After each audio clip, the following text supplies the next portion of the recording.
This is our second to last class. We will be having the class for next week, scheduled as normal, unless something is going on. I don't think so, Bruce. I don't think anything's going on next Sunday. Yeah, next Sunday we're good to go for sure. Okay, great. So we'll be covering Riverside's community today, and I've got Emily Walker, Brakita, and Linda Lewis. They will be joining in officially. Linda will be presenting on the parish group that she's very involved in, the B's and P's, Business and Professional Women. And then Emily grew up basically in Riverside and was a big part of the community. 60s, 70s was your era when you were attending with your parents, correct? Right. And so she's got a lot of insight. And what I do want to encourage, though, is for your discussions as well, everyone else on the call. You're part of Riverside community. Many of you have been here for a very long time. And so what I'll be talking about today is, of course, things that I know from the archive and not from personal experience. So which is why it's great that Emily and Linda have agreed to chat about their experiences, but we want you to share your stories as well. So again, chat feature, raising hands. If I don't see you, interrupt, just go in with the audio if you have something that you want to talk about as we go through the topics. So I guess I'll start by just talking a little bit about Riverside. We've seen in this class that Riverside has really sort of been a national Protestant cathedral. It's been involved in many national and global issues such as war and pacifism, civil rights, social justice, the Vietnam War, disarmament, anti-apartheid in the 90s. It's hosted notable leaders. We've seen, I think it was in the last class, we've seen Nelson Mandela, Cesar Chavez, Fidel Castro even, and of course, Martin Luther King Jr. multiple times. But what we can't forget is that Riverside is a local church as well. We have an active congregation of which you are a part. We've always had an active congregation that attends worship every Sunday. We have ministers like Bruce giving parish care to our local groups, our local parish groups. And these groups, they've held Bible studies, Christian education, church school, a variety of different activities, not only on Sundays, but throughout the week. The church is always bustling. When I first came to Riverside, one thing that really impressed me was even on a weekday, for me, it was like a 9-to-5 work day, but there's always something going on.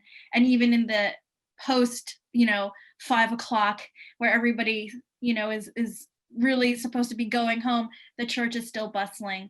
So, that was something that was very impressive to me early on. I saw right away. And from what I can tell, and from what Emily and Linda will share, it's always been that way. It's been that way since day one, since 1930, since we opened up our doors. So, our church has been very strong on community since day one.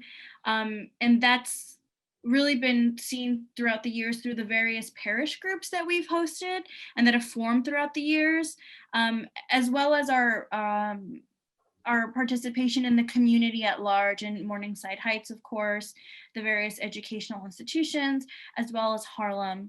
And so what I'd like to start with is just going through the parish groups, many of which continue today and really formed an integral part of our community. So we'll start with,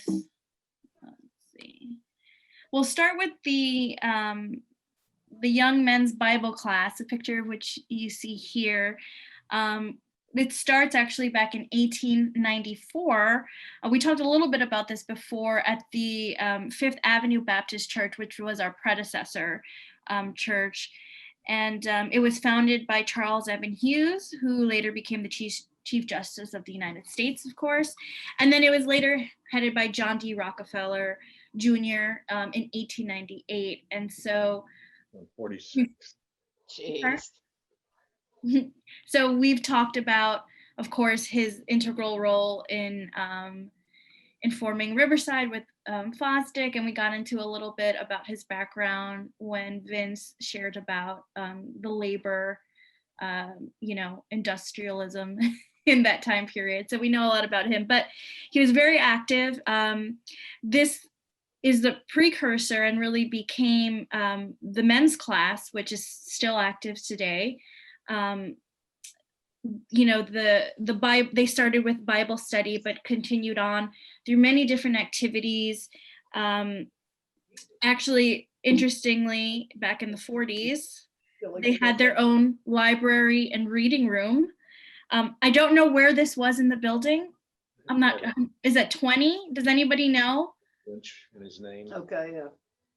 John, maybe do you have an idea of where this was? But seems like in the tower somewhere. They had their own library and reading room, which is pretty cool. And one of the events that they held was their annual dinner. And in the 1960s, you can see here, they had this award, the Charles Evan Hughes Award, that was given to distinguished men and even one woman. So some of the recipients include, it's a little bit hard to read here, but Robert J. McCracken in 1964, so of course a senior minister. Thurgood Marshall in 1966, we saw the photo of him at the event in one of the previous classes we did.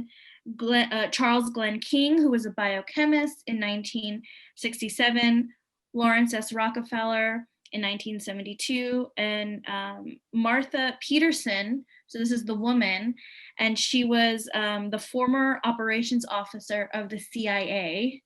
So she got, I see Vince's face light up, CIA. That was in 1975. She received the award. And then of course, Bayard Rustin in 1982, and we talked about that. Unfortunately, we couldn't find an image in the archive about, of his visit and his receiving the award. But anyway, so the men's group was, of course, very active, but we also had naturally a women's group.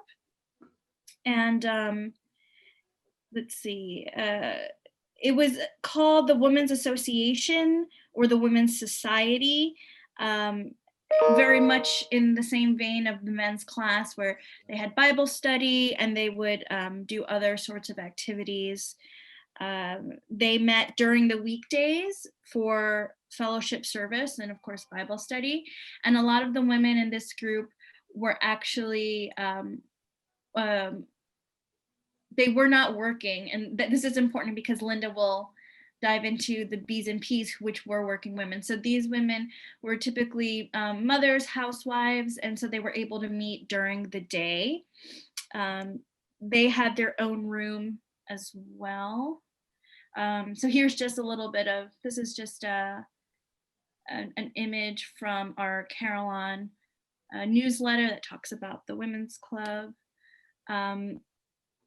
So one of the things that they did was they wanted to give working class women a means of earning a living during the Great Depression. And so they set up a sewing employment room called the Sewing Guild, and it was in the tower. So these are just some really cool photos of that. I love the hats that they're wearing and the clothes, but so this was part of the, their activities, the things that they would do for, for the club. So you can see these images. Point Buck. There's some more. So Riverside actually went a step further in terms of programs for women, in that we had one dedicated solely for fostering fellowship between working women. So these were women who had careers. This was especially important in the early 20th century as women began to move into the professional sphere. They were doctors, they were studying to be doctors, lawyers, social workers, professors, teachers, right across the street. Why am I blanking on the name? Barnard the school for women was open. And in this time, a lot of women were also moving into urban areas, whereas previously they were in sort of more rural communities. So they're coming into New York City, they're trying to become professionals, and they had a group devoted to that at Riverside. And this was the room, which is 9T, many of you may recognize, and it was the room for devoted to the women's group and the B's and P's. So this group, the working career women group, was the Business and Professional Women's Club, and we'll have Linda Lewis take over from here. And there's a picture of Linda. And Linda, do you have slides that you want to show, or do you want to just? No, that would have extended the presentation to longer than you had suggested. So, but Okay. this is the slide taken when we celebrated our 25th anniversary. The lady to my left is Victoria Mason Ailey, who was president during and at that time, and she was the one who actually founded Career Day. And when we had our 25th anniversary, we gave her an award.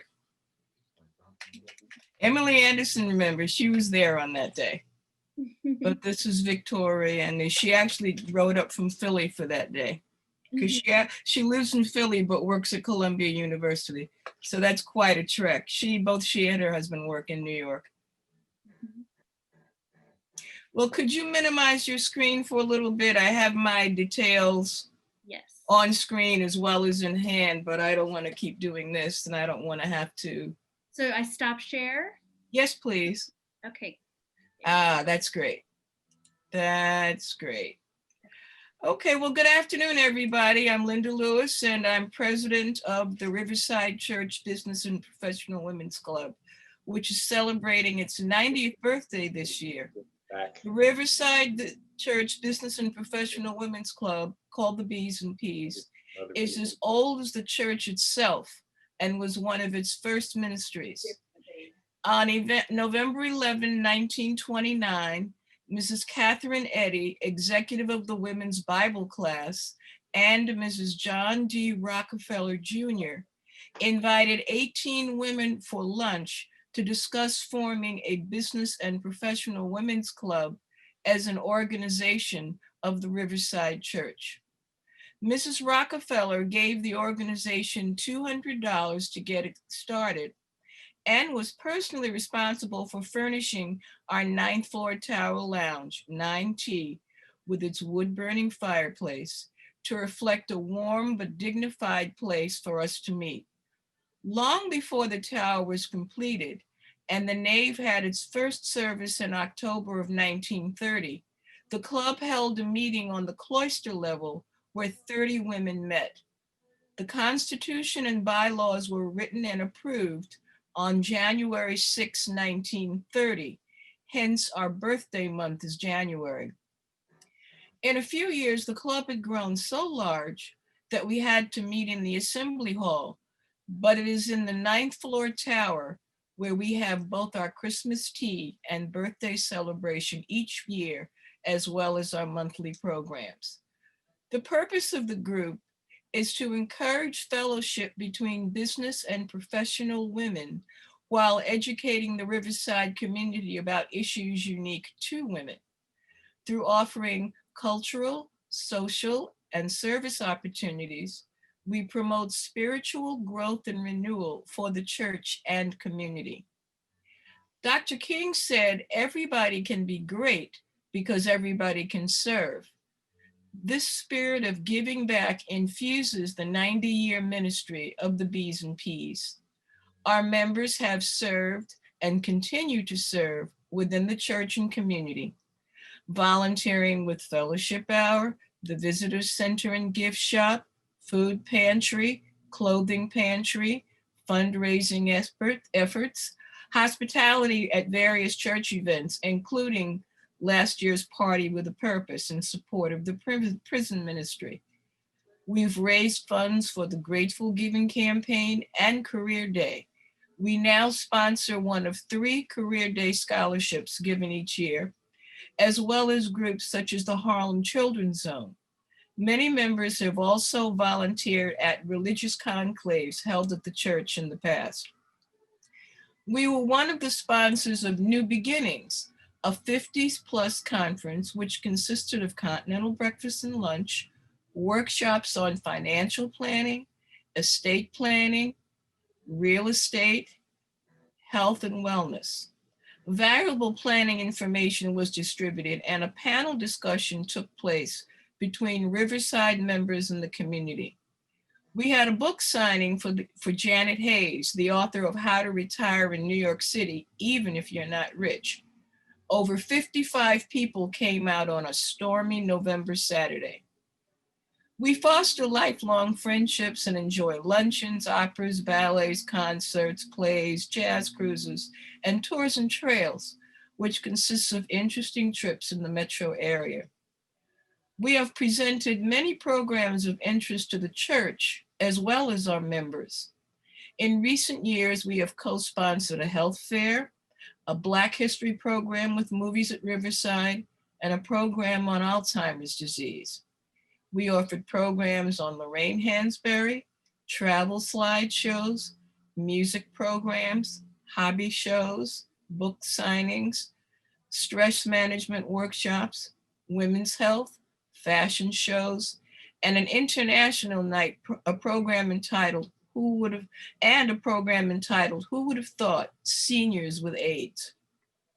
We've also had financial planning and women's history programs, 2 recent healthful cooking demo programs, and programs on changing careers. We have had professional clothing drives, which with your support have been very successful in support of the social service ministries, and have hosted many important cultural events, including annual concerts by jazz legend Marjorie Elliott. Our programs have changed as the needs of modern women have changed. Many B's and P's are also active in Tara League, the older adults ministry, again with lifelong friendships and activities, and which is part of the membership and parish life. Our pastoral leader is the Reverend Lynn Castile Harper. We started a news sheet in 1930, and by 1935, it was called Tower Talk. It continues to this day. It's a full-fledged newsletter informing members of club activities, health events, church activities, and stories. In February of 1992, then led by our then president, Victoria Mason Ailey, we instituted the annual Career Day event for the youth of the community. This event has endured to this day in partnership with the Education Ministry of the Riverside Church. Our next Career Day will tentatively take place on Saturday, February 20th, 2021. We do not yet know if it will be virtual or in person. On a personal note, during my times of loss or illness, the club has enveloped me with a loving cloak of kindness and support, always looking out for me when I needed them the most. As you can tell, I'm excited about this group and eager to share more. During our birthday celebration last January, there was a special exhibit in 9T, so wonderfully curated by our church archivists, Diane Russo and Vince Kelly, which included items going all the way back to the 1930s. We had hoped to have ongoing exhibits in the church about the group this year, since both the church and the B's and P's are 90 years old. Hopefully, we will be able to have such exhibits when the building reopens. We invite the women of the Riverside Church to join our organization and help us to minister to women in the 21st century. Thank you so much. Thank you, Linda. That was amazing. Yeah, I also, on a personal note, and I don't know, Vince, if you want to chime in, but when Linda let us know that the B's and P's were turning 90 along with Riverside, we were all about it. And we're like, let's do an exhibit, let's do something. And it was, an honor to work with Linda and the other ladies of the B's and P's to put together an exhibit, and they brought their own memorabilia and their own records as well. So it was wonderful, and just to see the group so active today from 1930 and 2020, so still so active, and a good number, a good membership number. It was amazing. And I'll also say we're not going to talk about Tower League in depth in the rest of the presentation, but we're so lucky. I don't know if many of you know, the archives is on the 9th floor. So I'll share my screen. I'll go back to that, the PowerPoint. So in the back of 9T, there is, back here, there's a door that leads to sort of like a lot of storage area, and the archives is back there. I think some of you have been there. I'm not sure if all of you have, but we are so lucky that we get to, on Thursdays when the Tower League would meet every day in 9T, we'd get to say hi to everybody, and that's also a really great active group. Reverend Lynn Castile Harper does a wonderful job administering that program, and they've welcomed us with open arms. They've welcomed the archivists because we pass through the space all the time when they're having lunch, and we get to have lunch with them. So it's a really great group. Vince, do you want to add anything? No, you don't show up.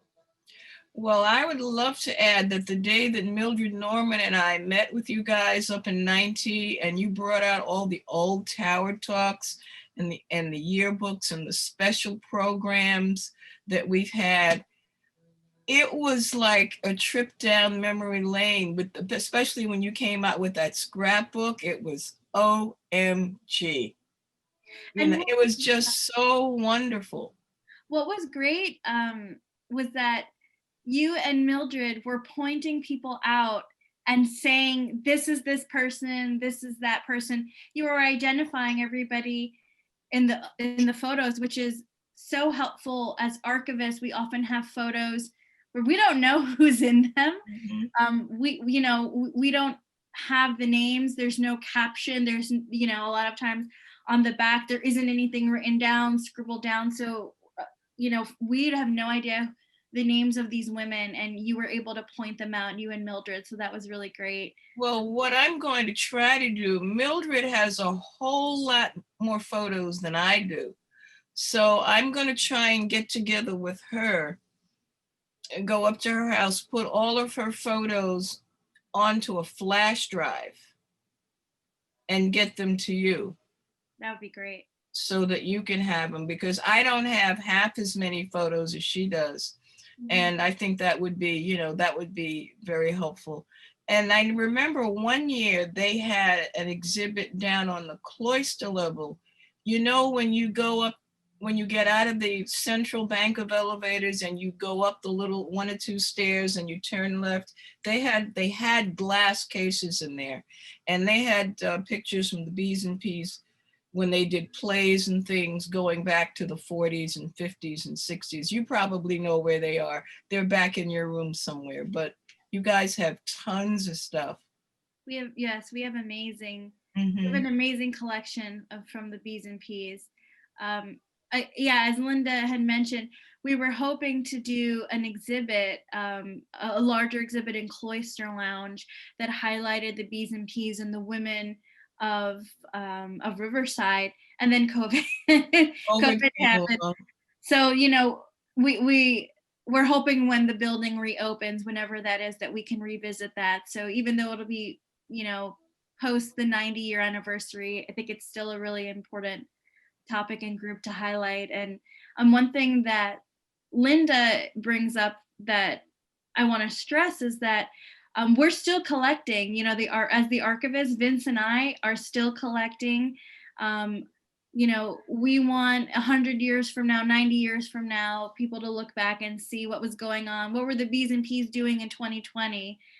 So that's a really big part of our job, is not only to save the history that we have that has been inherited in the archive, but to expand the archive. And so we reach out to members of the community like Linda and Mildred and say, give us your stuff so we can have it and archive it so that folks will know in the future what is going on now, because we're making history now. So Yeah, that's a little plug for the archive if anybody has materials. I did come across pictures of the Hillary Clinton event that Mhm. she did in Riverside. And I also came across a couple of pictures of Maya Angelou and Common. I know the programs are here in the house, so when I find the programs as well, I'll send you the programs and the pictures. But I did happen to have those pictures on my computer. Great. Okay, Thank you, Linda. you're welcome. Thank you. So that was wonderful. And we're going to go on, unless anybody has any questions for Linda or anything regarding the B's and P's while we have her unmuted. Again, you can always ask a question later, but do I have is there a chat? There's a chat. Okay. I am a new member of Riverside. How do I join the B's and P's? I live at a distance. Does that matter? This is from Penelope. Well, we do have members who live out of state. And we do send them the newsletters and keep them abreast of activities in the club. Some of them were active members. They moved out of state for whatever reason. I will speak to Elsa Sharp about that to be sure. But where exactly do you live, Penelope? I live in Virginia. Oh, what part? Well, it's Round Hill, halfway between Leesburg and Winchester. Okay, my mom grew up in Charlotte County. Uh-huh. And every year of my life, except for this year, I've gone down to her home church. Nice. Mhm. Well, I'm in Western Loudon. Okay, well, I will check to see exactly what the legality of that is. I would be happy to have you, but I do have to, stay within the boundaries. Would you take my email and let me Yes, know? I see it on the chat. Yeah, great. Okay, Thanks. That's you're great. welcome. No boundaries. Great, thank you. I believe And I saw a hand raised. I think it was Emily Anderson, but I'm not Yeah. sure. Yes. Hi, I just wanted to comment on this lovely picture that is on the screen. This was taken at the 25th annual Career Day, and we were very thrilled that Victoria Mason Ailey was able to be with us, and she was given a plaque by the Education Commission and also by the B's and P's, and that's the picture of Linda giving her plaque. Very, very wonderful event. I forget how many years we are at now, but I think it's 29 or something like that. Yeah. Okay. Yeah. Mm-hmm. Thanks. Thank you. Okay, so we'll go on to the next parish group we'll talk about. So in the early years, there were a few other programs that tried to attract people to Riverside and into the membership. One of them was the Riverside Guild. And you can see this is the summer tennis group. So it's a really cute picture from the early years. This group was established when the building opened in the fall of 1930. It was a fellowship for young people who, according to Fosdick, wished to, quote, discuss real problems, enjoy worthwhile recreations, use beauty as a means of worship, find avenues of practical service, and in effect, make of themselves for the sake of others. So the Guild was, it was essentially a social club for young adults and youth to meet each other, to mingle, perhaps even marry. There were some marriages that came out of the group, so that was pretty great. And so again, the main goal was to help people adjust, young people to adjust to life in New York. And its focus on work, and New York's focus on work and commerce. So to help them sort of navigate that and to find lifelong friends, as Linda mentioned with the B's and P's, a lot of these groups were intended to create friendships. And this is interesting. This is a pamphlet. It gives the weekly guild program, and it has it's like a promotional pamphlet from 1951, and it has, like, you know, these opportunities based on interests. So they really wanted to help the youth establish their identity, basically, and find their interests and their talents in a spiritual setting. So much of the work is done, of this kind of work now, is done by Bruce in our education program as he works with the youth. But this was the Riverside Guild. It was an, you know, I don't know actually when it sort of phased out. I couldn't find that. I would have to do more research, but you know, when it stopped being an official group. But this was from 1951, so they were going strong in the 50s. We also have another program at Riverside that was actually not Riverside based, but it was one that we allowed this group to use our space, to use our building. And it was the Navy Midshipmen School. So during World War II, the church opened its doors to a Sunday evening Vesper service for the Midshipmen School. They had their own organist, their own choir, which you can see here, and their own chaplain. So the men came from the USS Prairie State at West 138th Street and the Hudson River, and they also came from Columbia University. At the end of 1942, Riverside hosted a Christmas dinner for the men of the U.S. Naval Reserve Midshipman School in Assembly Hall, and Fosdick attended. I was looking for a photo of it. I've seen the photo, but I realized that it's not digitized. So that's something I would like to get done and put up, because it's a great photo of Fosdick attending the dinner. So I've seen it in person, but I couldn't find it, so we haven't digitized it yet. So in time, Riverside, so this was a separate group, but they became very active with the Midshipmen School. Riverside became sort of a recreational and social center for the school's Navy trainees. So the men used Riverside for choir practice, for bowling. We had a bowling alley we'll talk about a little bit later. They exercised in Stone Gym, and they had Saturday night socials. Many of the men were actually married in Christ Chapel before shipping out. So here's a nice little collage of the marriages. Some of which seem to come out of these Saturday night socials.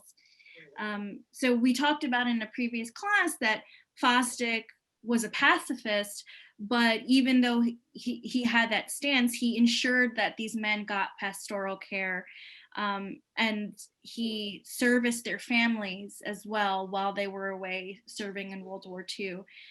So again, we opened our doors to them, and there is, John, if you want to chime in, there is an inscription in the nave on the east side?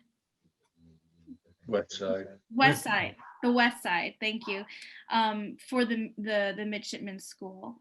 And so you can see that when, you know, if you haven't seen it before, when we open our doors again. But this was a really interesting group.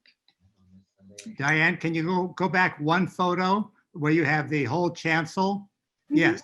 I just want to point out to people that if you look at the altar there, and the altarpiece, that is the original altarpiece that we had when Riverside was built, and remained there until after John D. Rockefeller Jr.'s death. Okay, and when that was in place, whenever they had a baptism, strangely enough, they had to move that whole huge altar. I don't know how they did that, okay?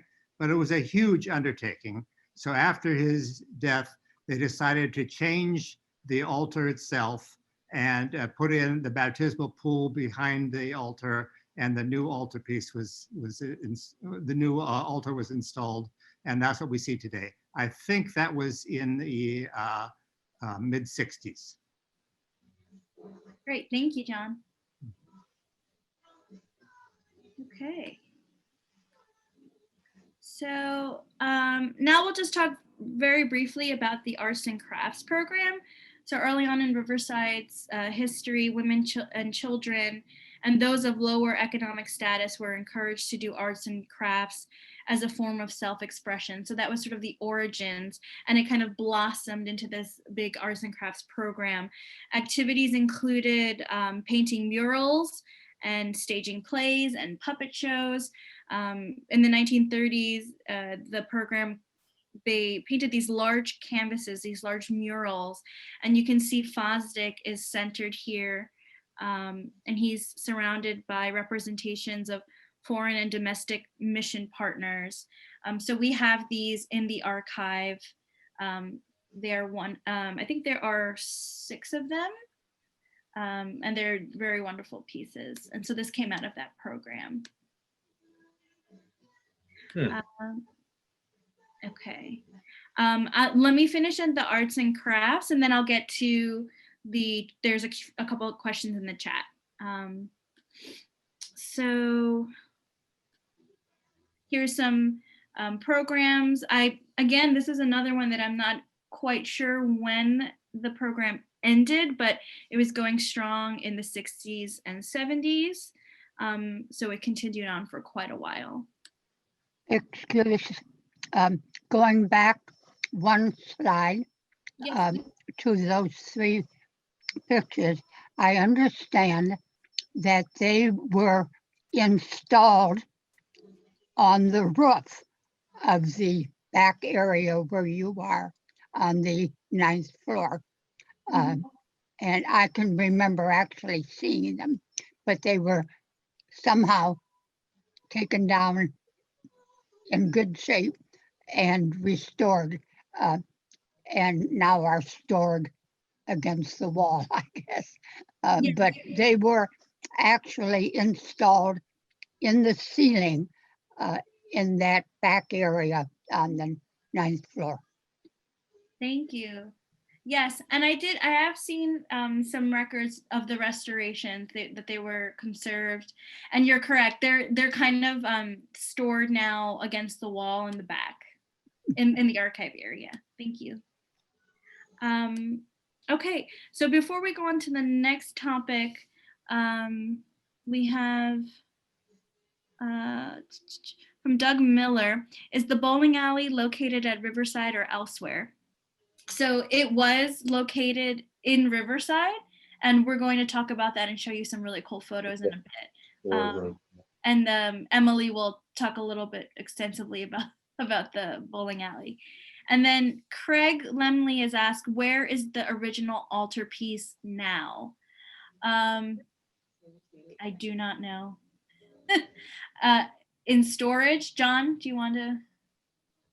I think that the altar itself is long gone, but at least during Victor Jordan's days, the things which were sitting on the altar, those crosses and other things, were in the archive. Mm-hmm. Yeah, we do have those in the archive, and the original the cloth that went over the altar, we have that, but the structure itself, yeah, I don't. It's gone. It's gone. Thank you. Okay. So now we'll dive into religious education in the school. So this was since even before 1930, with our predecessor churches, it was a major part of our community. There was a 3-hour Sunday school period for children to receive religious education. Classes actually did not have a set curriculum in the beginning. Rather, the lessons were created by the teachers. And Emily, if you want to chime in, I believe you can identify this person, this woman here. We talked about this. I believe that is Rosemary Wildman, but other people might have. David Waldman. Yeah, I remember her. Yeah. Mhm. She was music. Okay, yeah. So what year would this have been? Does anyone remember? 60s. 60? I feel like they're familiar faces to me, but they're not my cohorts. So they were either the big kids or the little kids for me. But yeah, that's about right. And that would have been in the little chapel. This looks to be. Is in that Christ nine- Chapel? it This looks is like 9T because you can see the fireplace behind. Yeah. Ah, yes. Mhm. And I wonder if the gentleman to the left is Bob Polk. I'm not sure. I don't think so. Okay. It might be Jim Sims, but I think Jim came a little bit later. I'm not sure about that. We'll see Bob a little bit later. Yeah. So it's really great that we can have people identify the folks in these photos. Here's another one of sort of Wow. class in action. Right. So each class was encouraged to use experimental lessons and progressive teaching methods to ensure students receive the best education. So this is students imagining what a ideal church cathedral would be. So you can see they're sort of building, and there's some stained glass representations back here. Students were enrolled in the early years, and there was even a wait list. It was such a popular, religious education school, and parents were also very, very involved. There was also sort of a drama program, which Emily will delve into now, as well as her experiences within the church school as a student and a teacher. Is that correct? Right. And so there were a lot of pageants and plays performed in various rooms and in the theater in the 60s, I believe. So Emily, if you want to take it away. And Sure. Yeah. So this is a Christmas pageant. And again, familiar faces, but I'm not exactly sure the exact era, but the hustle and bustle, and look at all the numbers, that we were big, we were huge at that time. The drama pieces, because the weekday school, certainly in the nursery, kindergarten level, was directed by the same person, and we'll talk about that, Joe Bliss. There was such the quality of the program was incredible, of the religious ed program and the curriculum that was then developed. The drama piece was infused, and because we had the theater and we had so much going on for adults in drama, that it was into our life as kids.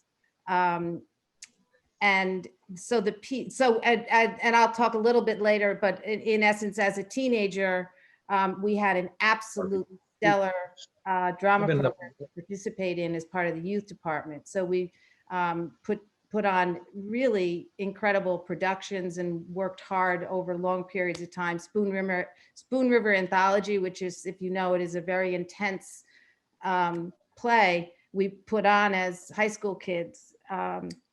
So that's about all I have on this right now. But do you want to talk a little bit about the spaces? Sure. It's 9T. Yeah. Archives back here. Just a little plug. Okay. I did not realize that. And I love, the grandfather, grandmother clocks that are all over were part of growing up. And they're Tiffany's. Yeah. And as kids, my perspective, I was born in 1956. I'm 64 years old and started going to Riverside at that point. So I grew up in the church school. I also, we talked about this, the I still consider MLK the new building. It was born, the building was born the year I was born. So that was the new building. But we used this space, we used 9T, we used 20T, we used 10T. And it was, as a teenager, we were there for meetings, gatherings, practices. We did our rehearsals here, right there. We did all our theater rehearsals there. We had a bustling and active youth department. So we were, on Friday nights, we were using this space. We were all over the building, And we would go outside on 10 and 20. We were allowed, I mean, it was just part of life at that point. We just go out, open the windows and go out on the turrets and go hang out outside when we take breaks during any kind of our activities. These rooms, as they are now, I assume were used for so many things and so many different groups. And reconstruct, chairs going up, chairs going down, just full of bustle. Is there a question, Caroline? Did you? Okay, we've got, so Eugene, who led the drama program in the 60s? I was trying to I actually called my sister yesterday because we were trying to Phil, somebody. I can look that up. Okay. We have He was our director and there were some playwrights that came in and worked with us on short-term things, amazing cultural pieces that we were exposed to. Yeah, I can look that up, Eugene. We have a list of ministers and staff for various years. I don't have it on me right now, but I'll look that up and I can send that in an email. And then Caroline, who provided us with those two lovely Tiffany grandfather clocks in 90. Off the top of my head, I don't remember, but it was a congregant. I feel the name Barnes is coming to mind, but I don't think that's correct. We have the paperwork and they were in the archive and they were donations. And it was on behalf of someone who was a congregant. I can get that information as well. The name is escaping me right now. Vince, do you remember? Sorry, what was the question?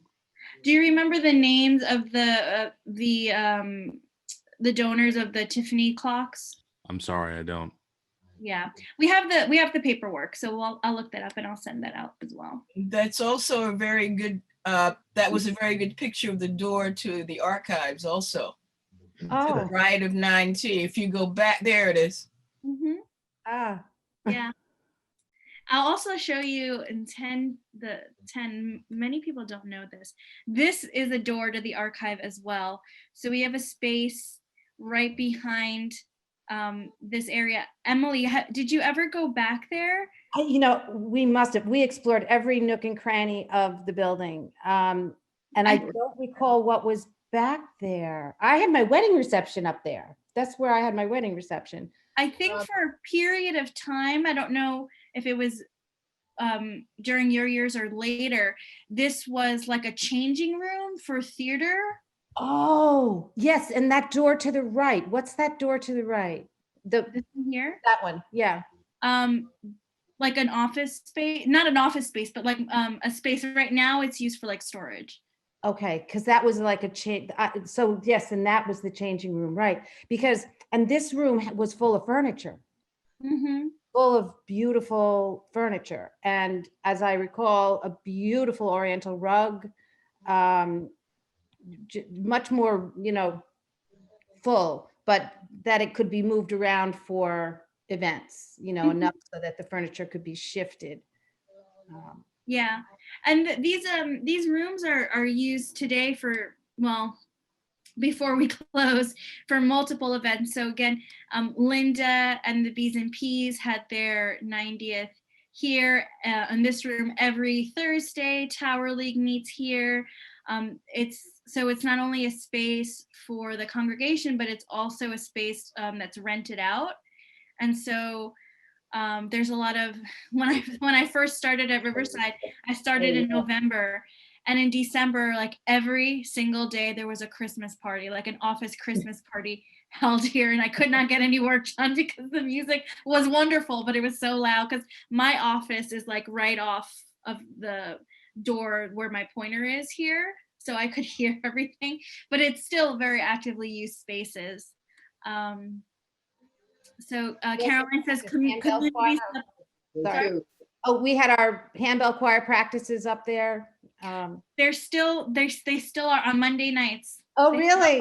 Still, yep. Linda Lashana is in there. She is. Oh, nice. Oh, that's so wonderful. The room on the left, is where all of the English handbells are stored. So that's right here. Yep. And I see Linda when I stay late on Monday nights. Linda and the Handball Choir. Yep, they set up and they practice here as well. Caroline says community suppers were served there twice a month on Fridays. Yes, that's correct. I remember. I think that were they still doing that recently? Do you know, Caroline? They were. They were doing that, I believe, up until the time we closed. Okay. Yeah. And the ushers also have their annual Christmas luncheon. Well, they did before COVID in 9T. Mm-hmm. Eugene has mentioned in the chat a performing arts program for local youth might be a good idea now, especially if it involves professionals from NYC's theater, music, and media community. Absolutely, that would be great. And what's also interesting is kind of connected to this, it's not a program, but there are folks within the community that uses these spaces for music and theater. So I've seen groups come in and, again, rental groups. I've seen musicians performing or practicing in these rooms. So yeah, we have the space. And we have the ambiance for that sort of thing. And our theater was always wonderful. And so we practiced everywhere, but we had the use of a beautiful, beautiful, well-equipped, well-light, back in the day, it was a really good theater.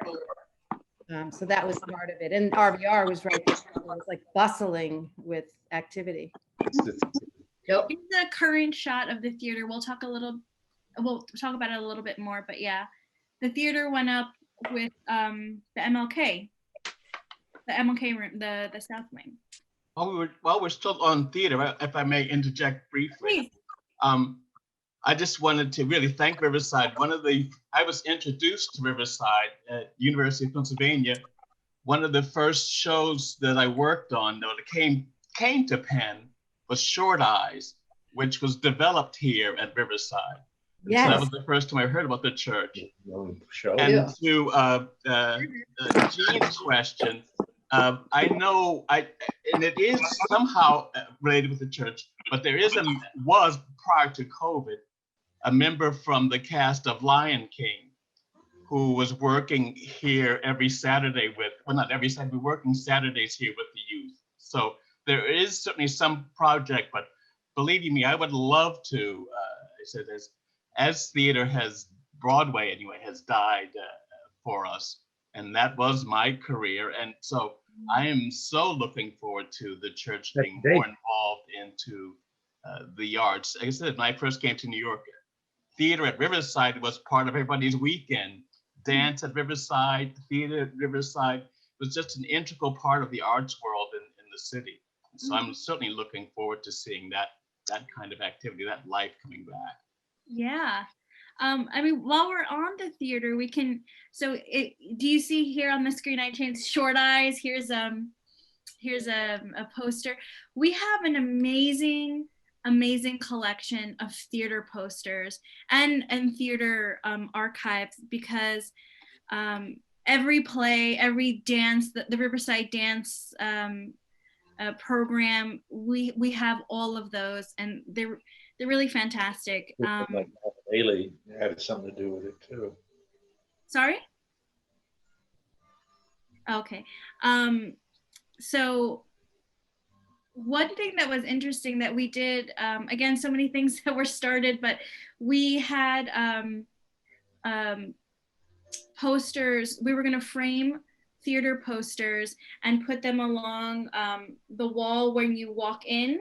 So when you're coming from Cloister Lounge, like where the food pantry is, and you're going to the theater, we were working with the team to have an exhibit of amazing theater posters. And hopefully when the building opens, we can do that again, because we just have such a wonderful collection that you see here.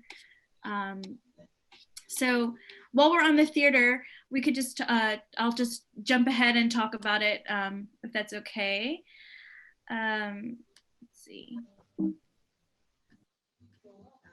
So it was, let's see, it was founded in 1960, so not long after the MLK wing. So I think it was done in tandem. And it continued a long-standing engagement with the arts at Riverside, and held performances by internal groups and external artists, as we've heard. From very early on, we had a strong connection to avant-garde theater and dance, and played host to many prominent artists, so including the Alvin Ailey Dance Company. So you can see that poster here. We have a lot of performances from this group, from this company. We had an early play done here by playwright and actor Sam Shepard. And then, of course, the annual Riverside Dance Festival. You can see a poster here. So that ran from the 70s to the 80s, I believe, and it included many prominent dance companies from all over the world. So they would travel to Riverside for this festival. So it was a really big event that we hosted. Mine didn't go to everybody. It says so you got it, but it must be jammed up. Okay. If you're unmuted, if I can just ask that you mute, because I'm getting a little bit of feedback. Thank you. So as we just mentioned, Short Eyes, I have here on my notes, 1974 was the premiere of Short Eyes. And it would go on to win the New York Drama Critics Circle's Best American Play that year. And Piñero went on to become one of the founders of the Nuyorican Poets Cafe and a leading member of the Nuyorican literary movement. Short Eyes was made into a feature film in 1977. And in 1982, the American Folk Theater was relocated for some time with Riverside Theater as its home base. And the first season started with a premiere of the stage play of Ishmael Reed's Flight to Canada. Today, Riverside hosts a local branch of the Theater of the Oppressed, a theatrical practice created by the Brazilian theater practitioner Augusto Boal, which uses theater as a means of promoting social and political change. So we've been more or less active, but the theater is also rented out. As many of you likely know, a lot of Columbia students actually use it as well. I think that their theater program, they rent out, so they're separate, but they're part of the theater as well. Does anybody want to add anything more about the theater, Emily? No, that's fine. I would like to add something quickly. The theater, at one point, they produced every March for Women's History Month, Women of Excellence, and they would highlight women in the theater and the arts. And they also put on two legacy galas. I think one celebrated the 50th anniversary, but the last one that they had, Bill Cosby was the presenter, and he was presenting an award to Felicia Rashad. And that had been the first time that they had gotten together. Well, I'm sorry, it is the first time I believe that they were publicly seen together after the Cosby Show ended. Yeah, that's great. I'm hoping, yeah, that when we get back in the building, we can start having more great events in the theater. It's such a great addition to a church. When I first got to Riverside, I was like, we have a theater? Like, what? That's amazing. So it's a really cool part of our community. That's actually how I became part of the Riverside Church. I attended the theater first, and then I volunteered with the theater, and then I became a member of the church. That's great. Okay. So we'll just dive a little bit back into education, or the youth of Riverside. Just gonna find my place. So I have some shots here of a pool. we had a pool, which is pretty cool, and the playground. So Emily, do you want to talk a little bit about your experiences? Yeah. So as I look at this picture more, so the playgrounds that I remember in my youth and still exist were 3M over kind of a rooftop area, and then the one that is up on the roof that Weekday still uses upstairs. I think when I look at these pictures, and somebody may be able to help me on this, can you go back to the one before? Yes. So looking at the angle of this and looking at the equipment and that fencing, I believe this is actually where MLK was built. I think we are looking north at the steeple. So the tower's there. I believe the Hudson River's to our left, Claremont's to our right. And this is that area that later became MLK. I'm not, if there's anybody else, because I was as I said, I was born in 56, but this is neither of those playgrounds that I remember. So I'm wondering if somebody has, and this could be part of that, because I'm looking at the tree level. It was ground level at that point. And the playgrounds were up in the sky, the ones that I experienced. Yeah, isn't there an exit to the playgrounds off the 8th floor?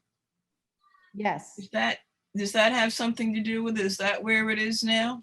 This is before that. This is on the ground level. Yeah. Okay. This is on the ground level. Emily's like absolutely correct. Okay. Oh, If it were upstairs, you would see the arches. Yeah. Okay? Yeah. Because there are arches all around that. So this is the like ground. being in the parking garage or above the parking garage. Correct. Yeah. Yeah.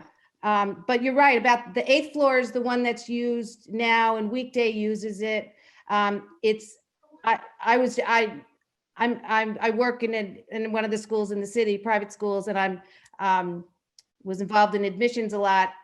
And I visited Weekday a couple of years ago because I've always had a connection professionally with them. And I was up on the playground to visit, and it's much more cushioned and safe than it was when I was a kid. It was all cement, and you had the, it was literally all cement, and they had the arches, and we would be riding our tricycles. We had all these bikes, and we'd be in and out and in and out and in and out of all those things. We'd never be allowed to do that now. There were a ton of us. Sunday school was packed. My memory, and I'll just kind of launch into a little of that. We're going to talk about the people in a minute. But my years were Josephine Bliss was the director of both the Weekday and the Sunday school. She was an incredible professional. Curriculum was developed then and was really strong. The Sunday school program, the church school program, because she directed both, it was highly infused with the curriculum from the Weekday school, so that there was a curriculum. As I said, I grew up in the Sunday school program. The church nursery school, the nursery kindergarten program was fully 2 floors. And it was, every classroom was full. Every 76. classroom was full with a big class. Bliss retired.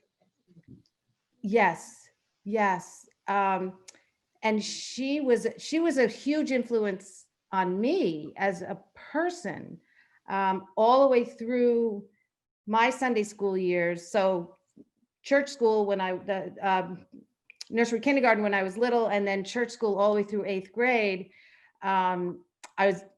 We were in Sunday school every Sunday, 3 hours. We never got to service. Every once in a family, we would have family services, and that's when we went to church.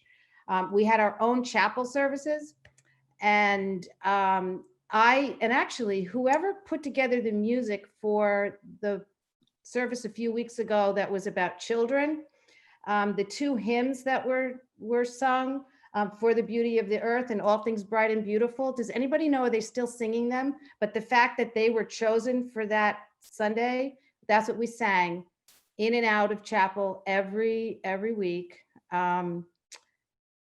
And then I ended up volunteering during my high school years. Joe Bliss was really my mentor. I knew I wanted to teach, and she mentored me, and I went right back into the church school, and I worked for the 4 years of my high school years during Sunday school. I helped out there, and then she hired me after to teach in the Sunday school. So I then taught after I came back from college and was teaching here in the city. I came back and worked with her. She was just a huge influence. Do you want, I'll stop there, and then you want to go through all the people and then? Sure. Okay. So the first person is Ivar Hellstrom. He was the Minister of Education who was starting in 1929, and he served until 1955. So he had a really long tenure. He led a dedicated staff of teachers, one of which is Sophia Foz, who we'll talk about next week. She's kind of a hidden gem in our history. And then there was J. Gordon Chamberlain. He was the Minister of Religious Education in 1955, and he served until 1960. And then it was during his time that Josephine Bliss, who we just talked about, came on board. She was there in 1958 and retired in 1976. So she also had a really long tenure. And then, so we have Reverend Eugene Laubach served in that role as well from 1961 to 1964. He stayed with the church for many years after doing other things, but Emily, do you want to chat a little bit about him? Sure, yeah. Eugene Laubach was a really key individual. So my era, the Jim Holmes, Eugene Laubach, Norma Barsness, all these people who were the Bob Polk, we were the kids of all of these people. And that was my group. And Billy Laubach was one of my best friends. I'm trying to, there's Norma Barsness. So she directed the children's work. She was basically where Joe Bliss was the nursery kindergarten. Norma Barsness was in charge of all of the children's work. And her son, Eric, was one of my best friends. There he is, there's Eric at her retirement. These were omnipresent people in the church. You know, we had, over the course of those years, we had sort of between 5 and 7 ministers. We had the senior minister, and then, who were, as now, working with different areas of parish life. And they were all very, very present in our lives as teenagers. We were very aware of all of these people. This was, and youth department, being a teenager in Riverside, in essence, I was in church all day Sunday school. Then we would go get our lunch, or we'd run around to the corner and go get a lunch. Then we'd be in choir practice from 1 until 3. And then we might hang out or do something after that. Tuesdays was handbell choir practice, which was all kids. So we were the beginning of the handbell choir. Bob McDonald was the associate organist, and he began the handbell choir. I don't know how often and when the handbells were used prior to my years, but when he arrived at Riverside, he sort of, this is the story I remember, so other people may know more facts because I was young, but he discovered the handbells kind of locked up and resurrected them and started the handbell choir. So I actually, when I look at this picture carefully, this is right after me. So I had just graduated. So the handbell choir was all kids.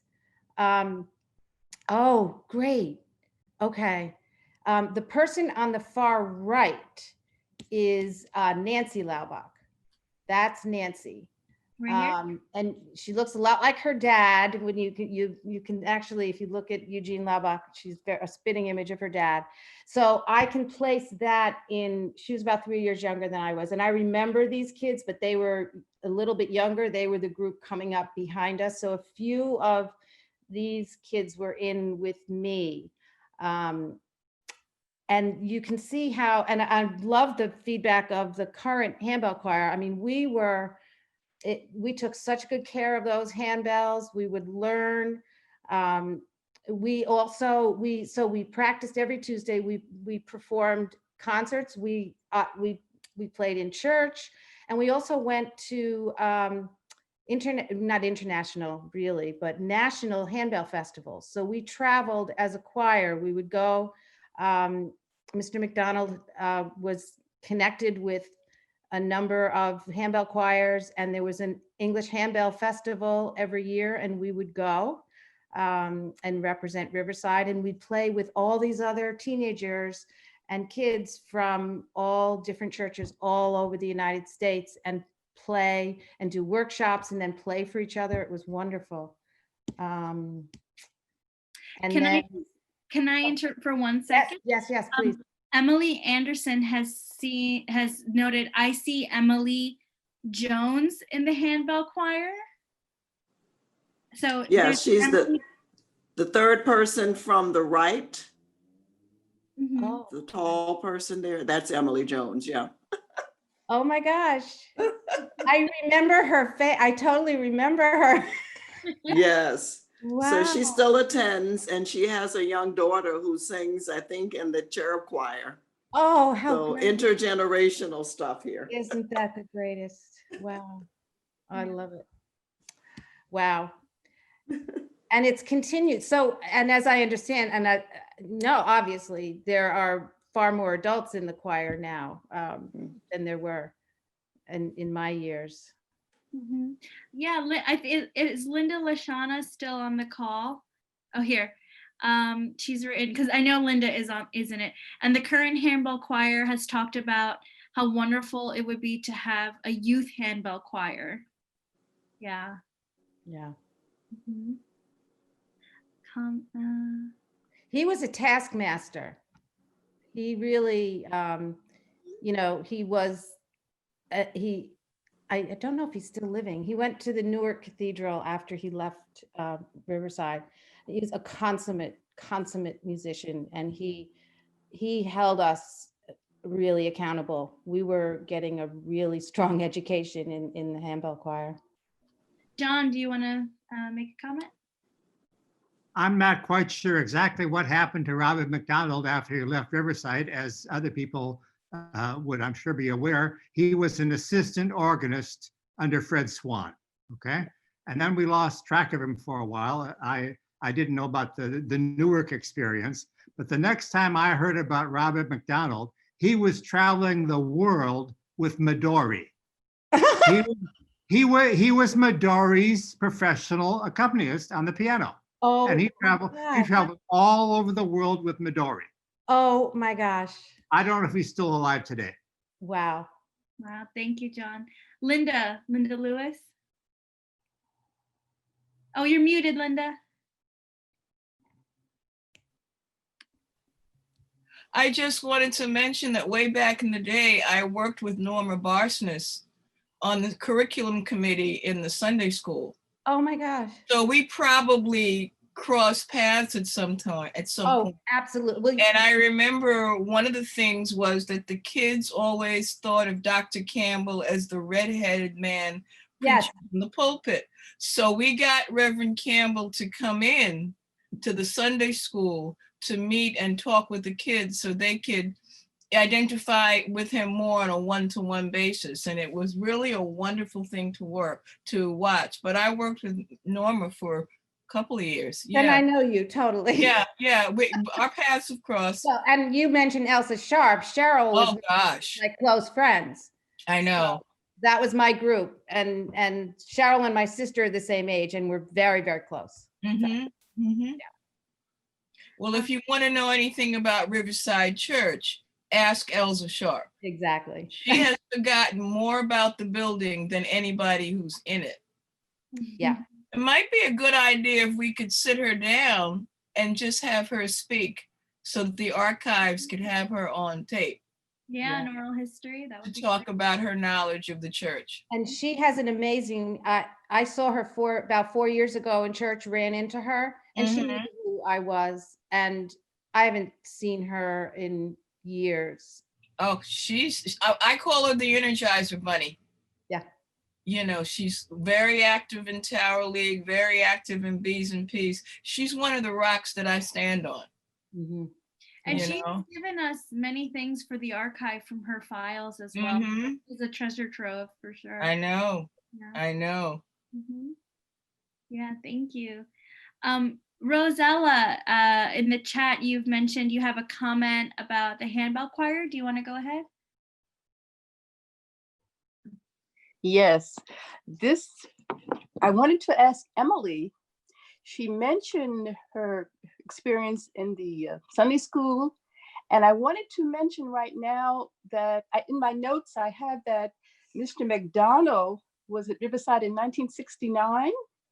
And then after Mr. McDonough, Rosemary Wildman became the director of the Handball Choir. And I think when I joined the Handball Choir in 2004, she was already a music icon. So everyone knew in terms of the Handball Choir. I wanted to ask Emily if she experienced the Handbell Choir when Rosemary Wildman was the director. I did not, but I knew Rosemary in many capacities prior to that. And my memory was that Rosemary sort of came back to do the Handbell Choir. She did. She went to teach and then she came back. Okay. Yes. Right. So she was already wildly influential musically at Riverside. Yes. In the chorus, in my choir experiences and all of that. And then she lives in Westchester, or did. And I remember after, that's, yes. And that was right after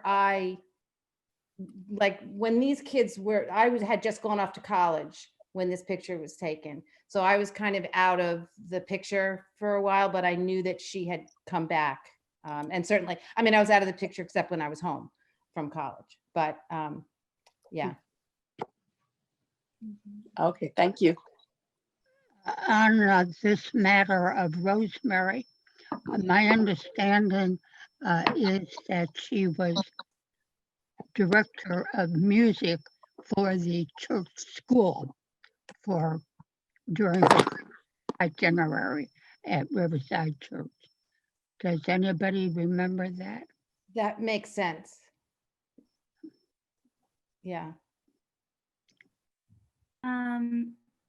Linda, you mentioned the first picture with Miss Wildman in it. It's not this one, is it, that you're referring to? It was the one with the smaller group, I think. Smaller group. Yeah, it was way back in the beginning where you had a group of kids and there was someone that you thought was Reverend Polk on the other. There it is. Okay, thank you. Rosella, is that Miss Wildman? I cannot see it. I don't see the picture on my screen. I don't, something's, I have a glitch. I don't see it. Oh, okay. I can send you the photo, Rosa. All right. Yeah, I'll email it to you. Thank you. Yeah, and I'll email you. I'll email this PowerPoint as well. I'm sorry you can't see it.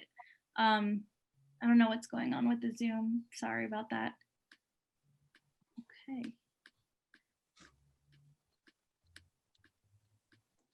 And then we've got Reverend James Holmes, which whom Emily mentioned. He was the Minister of Education from 1964 to 1972, right? Yep.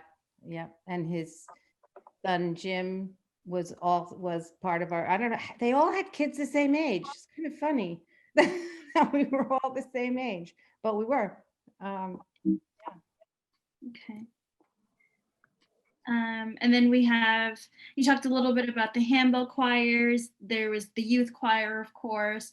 So this picture is from 1962, I believe, looking at my notes, 1962. So a little bit before your time, but one of the things that I'll mention is, as Emily and I were discussing, what she'd like to talk about and how we can visually show it, I'm working with what we have digitized. So I was able to find some things that really directly relate. But again, we've talked about this before. The archive is so vast, and we have such an amazing photograph collection, which is like not even 1% of it is digitized. So that's just a little caveat with the images. But they seem to be working pretty well. We've got people identifying folks, so that's a good thing. It's great. Yeah, and I'm struck, and I'm not sure, frankly, of the numbers now, but everything was so big. We had large numbers in our choirs, and we rehearsed. For us, it was in the new building which was not named MLK at that point in my time. It was named later. So it was the new building, or the,